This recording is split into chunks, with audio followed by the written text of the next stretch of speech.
नमस्कार, जय हिंद। मैं मोहन पाठक और बात करेंगे फिर से डोनाल्ड ट्रंप के बारे में। भाई, डोनाल्ड ट्रंप तो ऐसे नेता बन चुके हैं कि लगातार इन्हीं की चर्चाएं बनी हुई हैं। एक से एक नियम कानून ला रहे हैं और जिससे पूरी दुनिया में उथल पुथल मचा हुआ है। क्या सिर्फ मीडिया कवरेज या क्या इनका मंशा है पता नहीं, लेकिन उन्हीं के देश वाले उनका विरोध कर रहे हैं। उनकी खुद की इकॉनमी पर काफ़ी असर हुआ है, लेकिन फिर भी वो अपनी जिद पर अड़े हुए हैं। इसी तरह का एक और फरमान इनका जारी हुआ है। उन्होंने सूडान के नागरिकों के लिए अमेरिकी वीज़ा को निरस्त कर दिया। निरस्त तो किया ही किया, कहा कि भविष्य में बेटा तुमको तो हम अपने यहाँ आने भी नहीं देंगे। हम इसी सूडान के बारे में बात करेंगे, क्योंकि किसी देश का वीज़ा निरस्त करना और उनको अपने यहाँ आने न देना एक बड़ी बात होती है और दुनिया में इसका बड़ा असर होता है। और अमेरिका जैसे देश अगर ऐसा कर रहे हैं तो दुनिया के बाकी देश भी करने से पीछे नहीं हटेंगे। तो सूडान है क्या? सूडान के बारे में जानेंगे, क्योंकि सूडान नया नवेला एक देश है और वो इस प्रकार से कार्य करना चाहता है कि वो ऐसा लगे कि वो बहुत पुराना देश है, लेकिन ऐसा कुछ है नहीं। सूडान की जब हम चर्चा कर रहे हैं तो यह क्या है? यह अफ्रीका का सबसे नया देश है, यानी कि अफ्रीका कॉन्टिनेंट का एक नया देश के रूप में सामने आया है, जो धर्म और कल्चर के अंतर से बना हुआ है। दरअसल सूडान के उत्तर भाग में ज़्यादातर लोग अरबी भाषा बोलते हैं और इस्लाम धर्म के अनुयायी हैं, जबकि दक्षिण भाग में अगर देखा जाए तो ईसाई धर्म को मानने वाले और स्थानीय आदिवासी धर्म को मानने वाले लोग वहाँ पे रहते हैं। और इस फर्क की वजह से सूडान में लंबे समय तक अंदर ही अंदर गृह युद्ध जैसे हालात बने हुए थे, या अंदर ही अंदर लड़ाइयाँ चल रही थी। युद्ध इतना हिंसक था कि इसमें लाखों लाख लोगों की मौतें हुई, लाखों लोग अपने घर से बेघर हो गए और वे कई देशों की तरफ जाने लगे, जिसमें अफ्रीकी देशों के अलावा अमेरिकी देश शामिल था, अमेरिका देश शामिल था। यानी कि अगर आप बताएं, जब वहाँ पे गृह युद्ध होने लगा तो लोग भागने लगे, जिसे रिफ्यूजी कह सकते हैं, शरणार्थी कह सकते हैं। दूसरे देशों में जाकर शरण लेना शुरू कर दिया और इसी के लिए डोनाल्ड ट्रंप ने चिंता जाहिर की है। आपको बता दें कि साल 2011 में साउथ सूडान ने खुद को अलग देश बनाने की घोषणा की।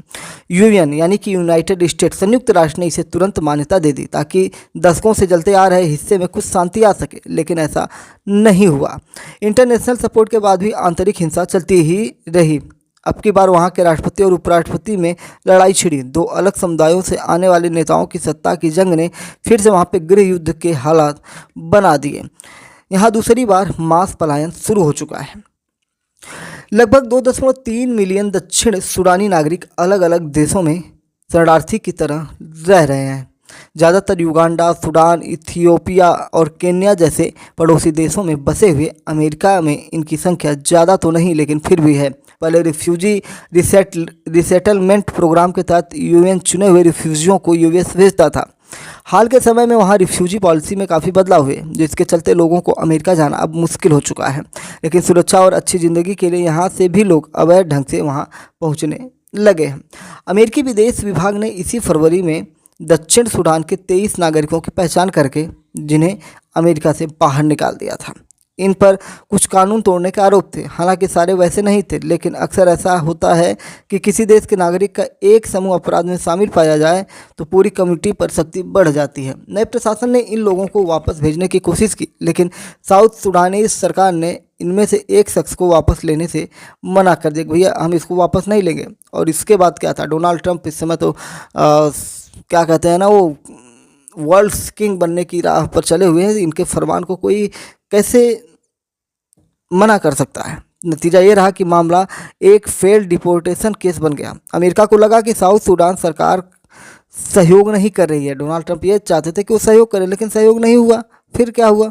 उनको ये भी लगा कि ये जानबूझकर अमेरिकी उदारता का फ़ायदा उठा रहे हैं। इसके बाद ही बड़ा कदम लेते हुए यूएस ने वहाँ के सभी पासपोर्ट धारकों के वीज़ा को रद्द कर दिया। साथ ही नए वीज़ा जारी करने पर भी रोक लगा दी कि भैया तुम अब अमेरिका में आ ही नहीं पाओगे। जो अच्छे हैं, जो बुरे हैं, कोई ना आ पाए। यह अमेरिकी अंदाज में चेतावनी है कि कोई भी देश अगर घुसपैठ के मामले में सहयोग न दे तो व्हाइट हाउस का रुख क्या हो सकता है। इसीलिए आपने देखा होगा कि जब भारतीय जो अवैध प्रवासी अमेरिका में थे उनको रस्सी में बांधकर हथकड़ी लगाकर भारत भेजा गया था, तो भारत ने कोई विशेष प्रतिक्रिया नहीं दी थी, क्योंकि भारत को पता है कि भविष्य में भारत भी यहाँ से लोगों को भेजेगा। यहाँ दक्षिणी सूडान का पक्ष कुछ अलग है। वहाँ के अधिकारियों की दलील है कि जिसे यूएस सूडानी मान रहा है वो असल में कांगो रिपब्लिक से है। दोनों के पास अपने अपने रिकॉर्ड से, लेकिन सच तो यही है कि एक व्यक्ति के चलते दो देशों की ठनी हुई है। इससे अलग भी कई मामले हैं जिनमें यूएस से डिपोर्ट हो रहे लोगों को कई देश अपनाने से मना कर रहे हैं, जैसे वेनेजुएला, क्यूबा, इराक और ईरान। अमेरिका में इन देशों के अवैध प्रवासी तो हैं, लेकिन वो चाहकर भी उन्हें डिपोर्ट नहीं कर सकता, क्योंकि ये देश अपने ही लोगों को स्वीकार करने से मना करते रहे हैं। कई देशों का तर्क है कि सालों यूएस में रहते हुए ये लोग वहीं के हो चुके हैं और अपने देश का कल्चर नहीं अपना पाएंगे। कई देश अमेरिका से अपने तनाव के चलते जासूस भेजे जाने का शक भी जताते रहते हैं। जब कोई व्यक्ति अवैध प्रवासी साबित हो जाता है और उसे देश से निकाला जाना होता है, लेकिन उसका मूल देश उसे स्वीकार करने से इनकार कर दे, तो वह एक अजीब और बेहद अस्थिर स्थिति में फंस जाता है। इसे क्या कहते हैं? स्टेटलेस डिटेंशन या लीगल लिम्बो भी कहा जाता है। तो आपको समझना होगा कि स्टेटलेस डिटेंशन क्या है, कि वो जिस देश का था दूसरे देश में गया है, फिर उस देश वाले ने उसके देश भेजा, उसके देश ने कहा कि भैया हम इसको नहीं लेंगे, हमारा नहीं है, अभी हमसे इससे मतलब नहीं है, तो ना वो घर का रहा ना घाट का रहा। कहावत है ना, आगे कुआं पीछे खाई। तो यही हालत इनकी हो जाती है। ऐसे में अमेरिका जैसे देश इन लोगों को डिटेंशन सेंटरों में बंद कर देते हैं। अगर हम कानून की बात करें तो कानून के मुताबिक 180 दिनों में अगर डिपोर्टेशन न हो तो उस शख्स को जमानत या निगरानी पर छोड़ा जा सकता है। रिहाई के बाद ज़िंदगी आसान नहीं होती। ऐसे लोग अपनी जगह छोड़कर जा नहीं सकते, उन्हें लगातार अपनी रिपोर्ट देनी होती है। लेकिन इन सबसे ख़राब चीज़ ये कि उन्हें काम करने की इजाज़त नहीं होती। वे सूप सेंटरों से खाते और बेघर रहते हैं, मतलब काम नहीं कर सकते हैं, पैसा नहीं कमा पाते हैं। कई बार यूएस या यूरोप के कुछ देश किसी तीसरे देश को चुनते रहे ताकि स्टेटलेस डिटेनी वहाँ भेजा जा सके। अक्सर ये गरीब देश होते हैं जो पैसों के बदले इस काम के लिए राज़ी हो जाते हैं, लेकिन वहाँ जाना अवैध प्रवासियों के लिए आग के दरिया में तैरने से कम नहीं है। स्थानीय लोग उन्हें नहीं अपनाते, न ही सरकार बढ़िया इंतजाम कर पाती। यहाँ भी वे काम नहीं कर पाते और अलगाव झेलते हैं। इस प्रकार एक रास्ता निकल के आता है कि यूएन अगर उन्हें स्टेटलेस पर्सनल घोषित कर दे तो विशेष शरण मिल सकती है, लेकिन ये प्रोसेस बेहद धीमी और सीमित है, जिसमें कमज़ोर नागरिक लंबी क्यू में पड़े रह जाते हैं।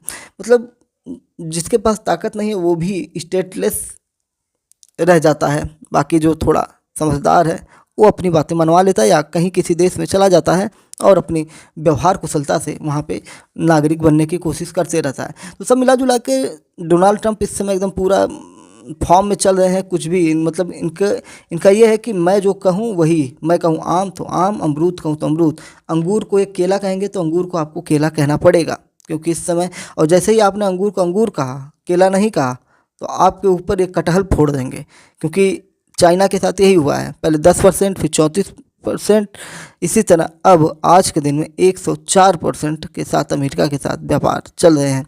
तो टैरिफ वार के बाद इन्होंने अब क्या कहते हैं, जो पासपोर्ट है उसको रद्द करने का, वीज़ा निरस्त करने का खेल भी शुरू कर दिया है। तो डोनाल्ड ट्रंप क्या चाहते हैं, क्या उनके मन में चल रहा है, ये तो उनके दोस्त एलन मस्क भी नहीं जानते, क्योंकि एलन मस्क भी अब ट्रंप से कहीं ना कहीं वैचारिक मतभेद दिखा रहे हैं टैरिफ विवाद को लेते, क्योंकि टैरिफ जैसे ही घट बढ़ रहा है वैसे ही उनकी कंपनी टेस्ला को भी नुकसान और फ़ायदा हो रहा है। नुकसान ज़्यादा है या कम है ये तो भविष्य बताएगा, क्योंकि जब पार्ट्स महंगे होंगे तो उनकी कारें महंगी होंगी, कारें महंगी होंगी तो वो उनके अच्छे दाम नहीं मिलेंगे। तो ये सारी चिंताएं एलन मस्क की भी हैं और डोनाल्ड ट्रंप जो कर रहे हैं वो तो पूरी दुनिया देख ही रही है, और मेरे माध्यम से आप भी सुन रहे हैं और समझ रहे हैं कि डोनाल्ड ट्रंप के मन में क्या चल रहा है। एमपीएस हिंदी पर नए तो चैनल को सब्सक्राइब करके daily current affairs, news analysis के लिए हमारे साथ जुड़ सकते हैं। जय नमस्कार, भारत माता की जय।